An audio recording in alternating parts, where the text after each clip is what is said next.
ओम नमः शिवाय। हर हर महादेव। जय महाकाल। आशा करते हैं महादेव की कृपा से आप लोग ठीक होंगे। देखिए आज की जो तिथि है 8 दिसंबर शुक्रवार, मार्गशीर्ष कृष्ण उत्पन्ना एकादशी है। अगर इस दिन का नक्षत्र देखा जाए तो हस्त है। इस दिन अगर कोई भी व्यक्ति विधि पूर्वक भगवान शिव को बेलपत्री पर शहद और चंदन लगाकर उनको समर्पित कर देता है, उनके जीवन से अनेकों परेशानियां आसानी से समाप्त हो जाती हैं। यह एकमात्र ऐसा उपाय है जिसे आप करके अपने घर की सारी दिक्कतों को, सारी परेशानियों को आसानी से समाप्त कर सकते हैं। चाहे आपके घर में कितनी बड़ी दिक्कत परेशानी क्यों ना चल रही हो, चाहे आपके घर में धन से जुड़ी कोई समस्या हो, आपके घर में धन आ ही नहीं रहा हो, आप लाख कोशिश कर रहे हो तो भी आपके घर में कर्जा बढ़ता चला जा रहा हो, या अगर आपके घर में बहुत ज्यादा क्लेश चलता हो, आप लाख कोशिश करते हो तो भी झगड़े बवाल चलते रहते हो, या अगर आपके घर में कोई बिजनेस हो वह रुका पड़ा हो, वह चल ही नहीं रहा हो, और कोई भी परेशानी हो, इस एकमात्र उपाय से आप इन सारी समस्याओं से छुटकारा पा सकते हैं। तो आपको यह उपाय कैसे करना है, कहाँ करना है और इसकी सही विधि क्या है, हम आपको इस वीडियो में बेहद विस्तार से बताएंगे और समझाएंगे भी। तो आपको इस वीडियो को बेहद ध्यान से देखना होगा और इस उपाय को अच्छे तरीके से समझना होगा, ताकि आप यह उपाय करके आप अपने घर की सारी दिक्कतों को आसानी से समाप्त कर सकें। उपाय बताने से पहले आपको बता दें, अगर आप भोलेनाथ के सच्चे भक्त हो तो इस वीडियो को जरूर लाइक कर दें और चैनल को सब्सक्राइब करके बेल आइकन दबा लें। तो आपको इस उपाय के लिए सबसे पहले 3 बेलपत्री लेना है और थोड़ा सा शहद लेना है और थोड़ा सा आपको चंदन ले लेना है। यह सारा सब कुछ लेकर आप भगवान शिव के मंदिर पर चले जाएं।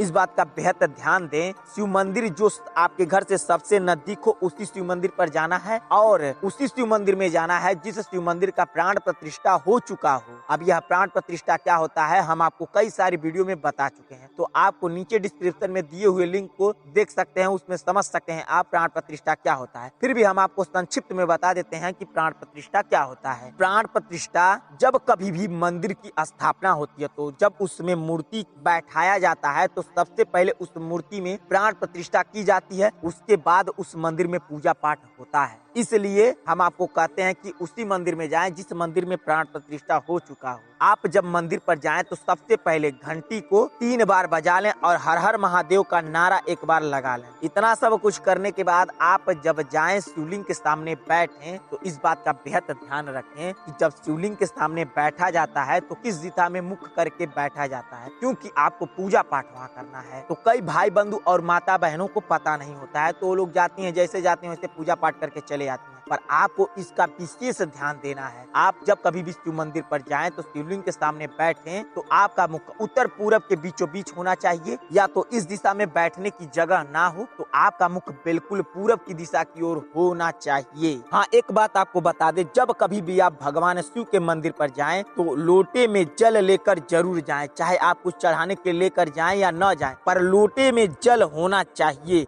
तो वो यह आपको लेना अनिवार्य है। तो लोटे में जल आप ले लें और जैसे ही शिव मंदिर पर जाएं आप अपना मुख पूरब या उत्तर पूरब के बीचों बीच करके बैठ जाएं। जब आप इतना कर लें तो सबसे पहले आपको बेलपत्री लेना है और उस बेलपत्री पर चंदन और शहद के मिश्रण से ऊपर वाली पत्ती पर, सबसे जो बड़ा वाला पत्ती होता है, एक बेलपत्री में 3 पत्ती होता है, तो जो सबसे ऊपर वाला है उस पे आपको ओम बनाना है। इस बात का बेहद ध्यान रखें, जब आप ओम बनाए तो आपके मन में कोई भी भावना नहीं चलनी चाहिए, सिर्फ ओम की गूंज होनी चाहिए। तीनों बेलपत्री पे आपको ओम बना लेना है। अब आपको उस तीनों बेलपत्री को एक साइड में रख दें। अब आपको क्या करना है, उसी चंदन और शहद के मिश्रण से शिवलिंग पर, इस बात का बेहद ध्यान दें, शिवलिंग पर आपको ओम बनाना है। इस बात का विशेष ध्यान दें। आपको जब अपने अंगुली पर चंदन और शहद लगा लें तो आपको शिवलिंग पर पूरा ओम बना देना है और अपने मन में ओम की गूंज के साथ, और कम से कम आपको 11 बार ओम बनाना है। ऐसा नहीं करना है कि आपको थोड़ा सा अंगुली पर शहद लगाएं, आधा ओम बना दिए, फिर थोड़ा सा शहद अंगुली पर लगाएं, फिर उसको पूरा के नहीं, आपको 1 बार शहद अंगुली पर लगा लें तो पूरा ओम बना देना है।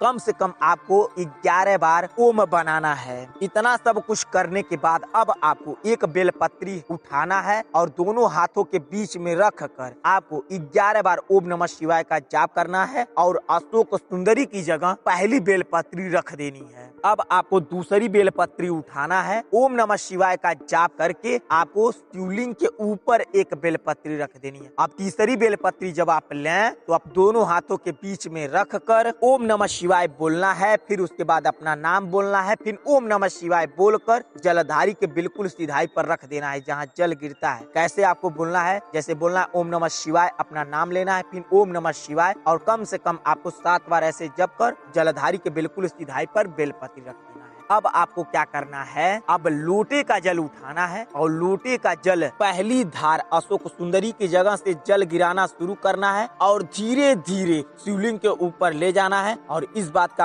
विशेष ध्यान रखें, जब आप अशोक सुंदरी की जगह जल गिरा रहे हो तो आपको श्री शिवाय नमस्तुभ्यम का जाप करना है। और कब तक जाप करना है, जब तक लोटे का जल पूरा गिर न जाए। और कैसे जल गिराना है इस बात का विशेष ध्यान रखें। पहले आपको अशोक सुंदरी की जगह पहला धार गिराना है और आपको श्री शिवाय नमस्तुभ्यम जाप शुरू करना है और ऐसे ही धार चलाते चलाते शिवलिंग के ऊपर चले आना है। और जब जल पूरा गिरने वाला हो तो आपको श्री शिवाय नमस्तुभ्यम बोलकर पूरा जल ढाल देना है। इतना सब कुछ करने के बाद जैसे ही आप पूरा जल गिरा लें, तुरंत जलधारी के बिल्कुल सुधाई पर जो बेलपत्री रखे हैं उसके ऊपर अपना लोटा रख कर थोड़ा सा जल, 1-2 बूंद जो जलधारी के तरफ से गिर रहा हो वह रोक लें और वह बेलपत्री और लोटा एक साथ उठाकर लेकर चले आए अपने घर पर। अब आपको क्या करना है, उस बेलपत्री को आप ऐसी जगह रखें जहाँ कोई भी जल्दी जाता ना हो और जाए भी तो पूछे न कि ये क्या है, और वहाँ से फेंके ना। उस बेलपत्री को अपने घर में छुपा कर रख दें और जो लोटे का जल है उसमें थोड़ा सा और जल मिलाकर अपने पूरे घर में ओम नमः शिवाय का जाप करते हुए जल का छिड़काव कर दें। ऐसा करने से आपके घर में कहीं भी दरिद्रता बैठी होगी वह दूर चली जाएगी और आपके घर में माता लक्ष्मी का वास होगा और आपके घर में धन दौलत बढ़ने लगेगा। इतना सब कुछ करने के बाद अब आपको क्या करना है, 2 दिया लेना है और उसमें रखने के लिए 2 लंबी बाती लेनी है और उसमें डालने के लिए तिल का तेल लेना है। इस बात का विशेष ध्यान रखें, तिल का तेल ही होना चाहिए। दोनों दिए को एक जगह आप कहीं पर भी बैठकर उसे जला लें और एक दिया जहां आप बेलपत्री रखे हैं वहां पर रख दें और एक दिया जो है आपका वह जिस मंदिर पर आप पूजा पाठ किए हैं जलता हुआ दिया ले जाकर वहां पर शिव मंदिर पर रख देना है। और दिया आपको कब जलाना है इस बात का विशेष ध्यान रखें, जब सूर्य देवता डूब जाते हैं जो लालिमा छाई रहती है उसी वक्त आपको दोनों दीपक को जला लेना है और एक दीपक बेलपत्री जहां आप रखे हैं वहां रख देना है और एक दीपक ले जाकर भगवान शिव के मंदिर पर, जिस मंदिर पर आप पूजा पाठ करके आई हैं या आए हैं वहां ले जाकर रख देना है। इतना करने से आपका यह अशोक सुंदरी का उपाय पूर्ण होगा और आपकी जो इच्छा है, जो मनोकामना है, जो कोई भी काम अटका पड़ा हो वह शीघ्र ही और अवश्य पूर्ण होगा। यह अशोक सुंदरी का उपाय आपके जीवन की सारी परेशानियों को आसानी से समाप्त देगा, तो आप यह उपाय जरूर करें। अगर आपको यह उपाय समझ में आ गया हो तो कमेंट बॉक्स में हर हर महादेव या श्री शिवाय नमस्तुभ्यम या ओम नमः शिवाय जरूर लिखें। और अगर नहीं समझ में आया हो तो कमेंट बॉक्स में पूछ सकते हैं, हम आपको वहाँ भी बताने और समझाने की पूरी कोशिश करेंगे। चलिए मिलते हैं आपसे अगली वीडियो में, तब तक के लिए श्री शिवाय नमस्तुभ्यम, हर हर महादेव।